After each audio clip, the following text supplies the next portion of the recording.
Hola, mi nombre es Nicolás y en conjunto con Scarlett y Benjamín, hoy día queremos presentar dos problemáticas del área minero-metalúrgica.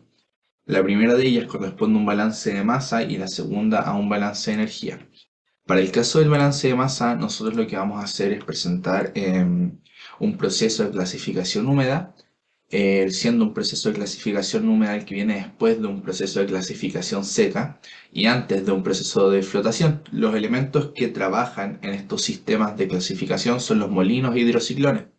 El molino es el equipo que se encarga de conminuir el material para dejar las partículas más finas y puedan pasar por el hidrociclón y este las clasifique como finos y gruesos. Los finos en este caso van a ir al siguiente proceso y los gruesos van a tener que recircular hasta que cumplan su requerimiento. La interacción entre ambos puede ser súper sencilla como un circuito abierto, que significa que todo lo que entra es igual a lo que se acumula y lo que sale, y también pueden interaccionar entre ellas como un circuito cerrado. El circuito cerrado ya viene siendo un poco más cercano a la realidad, en la cual todos los elementos que entran pasan por un proceso, se clasifican y al momento de clasificarlos va a haber una parte que se va a ir a un siguiente proceso y otra parte que va a volver al proceso anterior para que éste vuelva a pasar por todo lo demás hasta que cumpla con los requerimientos. Ese proceso se llama recirculación y es el característico de los circuitos cerrados. Para este caso, el enunciado de la problemática de balances de masa dice cuánta agua es necesaria agregar al molino de bolas e hidrociclón para entregar un resultado óptimo para la etapa de flotación, que dijimos que es la etapa que viene después de clasificación húmeda, si es que la entrada del mineral es de 500.000 kilos por hora. La principal importancia de tratar con aguas es que dentro del área minera es muy fundamental trabajar bien con ella, ya que es un bien bastante escaso, es un bien natural bastante escaso y es muy criticada el área minera también por el uso de esta, así que tenemos que ocuparlo de la manera más óptima posible y para ello planteamos este ejercicio. Entonces, tenemos una plantilla Excel dinámica en la cual podemos ir interactuando con los valores que podemos ir ingresando. Por ejemplo, la masa entrante, la cantidad de humedad, el porcentaje de agua que va a necesitar el molino de bolas, el hidrociclón, entre otros. Entonces, tenemos en un inicio los 500.000 kilos de masa que entran de mineral, pero este mineral siempre viene con un porcentaje de humedad, ¿ya? Nosotros consideramos un 5%, pero esto también puede ser un 1%, puede ser un 15%, nosotros podemos ir moviendo los valores de acuerdo a cómo venga el material desde la tabla anterior. ¿Ok? Recordemos que para estos cálculos vamos a tomar una base de cálculo de una hora debido a que el enunciado nos decía tanto mineral por hora. ¿Ok? Entonces eso significa que vamos a analizar todo este circuito en una hora y esta parte de recirculación no la vamos a sumar a la parte de entrada, sino que va a ser acumulación del siguiente proceso. Y ahí lo vamos a ir explicando poco a poco. Entonces, de la masa entrante tenemos un porcentaje de humedad, por lo tanto vamos a tener agua y mineral entrante al molino de bolas. Pero los molinos de bolas trabajan de una manera muy óptima entre el 45 y 55% de su peso, del peso que entra en agua. ¿Ya? Entonces vamos a considerar un 45% del ingreso en agua. Esto igual puede ir variando, podemos cambiarlo a un 50% o a un 55%. Podemos moverlo ahí en el rango en el que estimemos conveniente, pero nuestro rango óptimo de funcionamiento es 45% de agua, es decir, nuestro molino funciona bien a 45% en peso de líquido.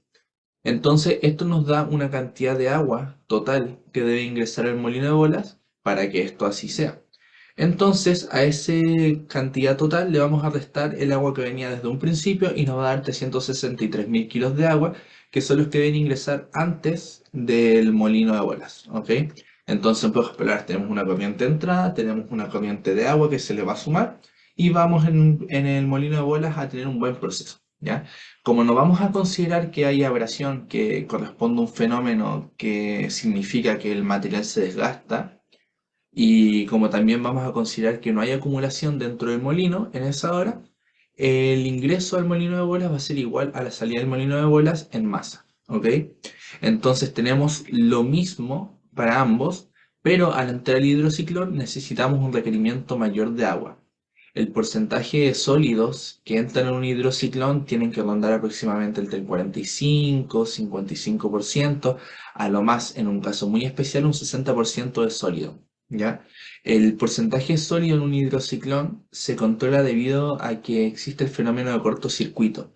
Esto significa que si llegáramos a meter mucha agua, porque sería muy fácil decir metamos mucha agua y que se vaya todo el proceso de flotación, tienes dos errores. El primero es que si llevas mucha agua va a haber muchos fenómenos de cortocircuito, y el segundo vas a también tender a llevar más partículas más pesadas, y esas partículas más pesadas en el proceso de flotación no son igual de eficientes, ya porque queremos que las partículas floten. Flotación, podemos llevarlo por ese sentido, ¿ya? Entonces, ok, vamos a ocupar un 55% de su porcentaje entonces de líquido en el hidrociclón. Por lo tanto, vamos a calcular cuánto es el 55% del total para que tengamos el agua. En este caso sería 580.000 kilos de agua que deben entrar, pero ya teníamos 388.000 kilos de agua que venían de antes. Por lo tanto, tenemos 191.000 kilos de agua que deben entrar extra aquí en este nodo. Eso significa que deberíamos agregar a nuestro circuito un total de 555.000 kilos de agua para que sea óptimo y tengamos un buen proceso de flotación. Aparte de eso, en el hidrociclón también vamos a hacer el análisis del balance de masa. Vamos a tener que todo lo que entra es igual a lo que sale más lo que se acumula, porque como tuvimos la base de cálculo de una sola hora, esta recirculación aún no aparece, ¿ok? Entonces, tenemos una entrada la tenemos aquí al costado de esta cantidad de agua y esta cantidad de mineral. Y en el overflow del hidrociclón, por lo general se va a ir una parte de sólido que es mucho más pequeña que la del underflow. Nosotros vamos a considerar que el porcentaje de sólido que sale del overflow es de un 35%, por lo tanto vamos a tener estas cantidades de mineral y agua, va a salir mucha más agua por el overflow, y en el underflow vamos a tener esto que va a corresponder a la masa que se acumula. Con esto tenemos resuelto el problema completamente. Si queremos considerar las recirculaciones, tenemos que hacer un balance nuevo, pero lo demás ya lo podemos ir volviendo a calcular desde acá, modificando los valores de entrada, los valores de humedad y porcentaje de agua requerido. Ahora vamos a proceder con lo que vendría siendo el balance de energía de la mano de Scarlett y de Benjamín. El tostado es un paso en la transformación de ciertas menas metálicas, con el fin de purificar el componente metálico. A menudo, antes del tostado, el mineral ya ha sido parcialmente purificado, como por ejemplo en la flotación. Esta técnica es muy útil y efectiva, pero trae consigo también efectos negativos para el medio ambiente, ya que libera gases nocivos. Este proceso se aplica generalmente a minerales metálicos con azufre, como los sulfuros metálicos. Mientras se da a informar el enunciado, es importante mencionar que en esta ocasión el aire ingresa a 80 grados Celsius, el mineral a 100 grados Celsius, y en el interior del tostador se está trabajando a 800 grados Celsius.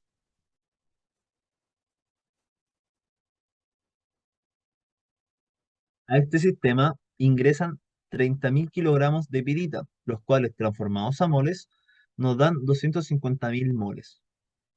Luego, con esta cantidad inicial y sabiendo que la reacción tiene un 90% de conversión, podemos completar la tabla, sacando los moles iniciales de cada elemento, los moles que reaccionan y los moles finales.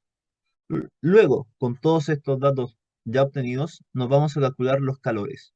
Para calcular el calor total, tenemos que sacar el calor que sale, el calor que reacciona y el calor que entra. El calor que reacciona se calcula con los moles que reaccionan multiplicando a el esquetométrico por la entalpía de formación de los productos menos el esquetométrico por la entalpía de formación de los reactantes, dando como resultado lo que se puede apreciar ahí.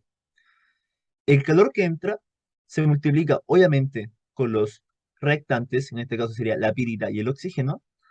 Se ocupa el Cp por los moles que entran por el delta T de ambos, dándonos como resultado lo que se puede apreciar en la siguiente tabla.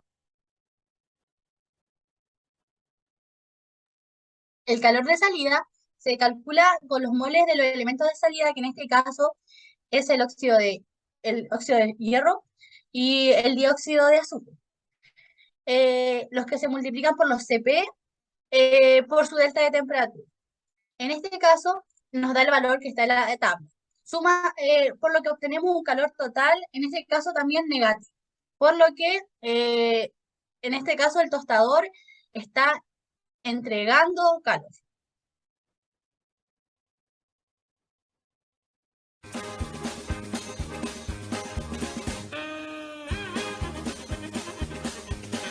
Tener calor total, el cual es 730. No,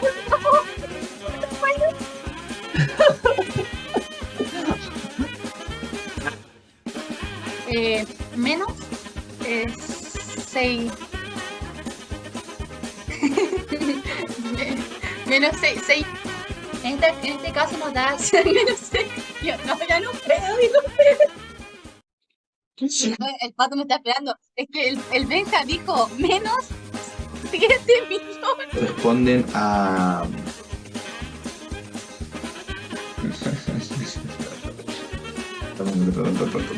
Yo lo hago, Frankie, yo lo hago. Yo lo hago.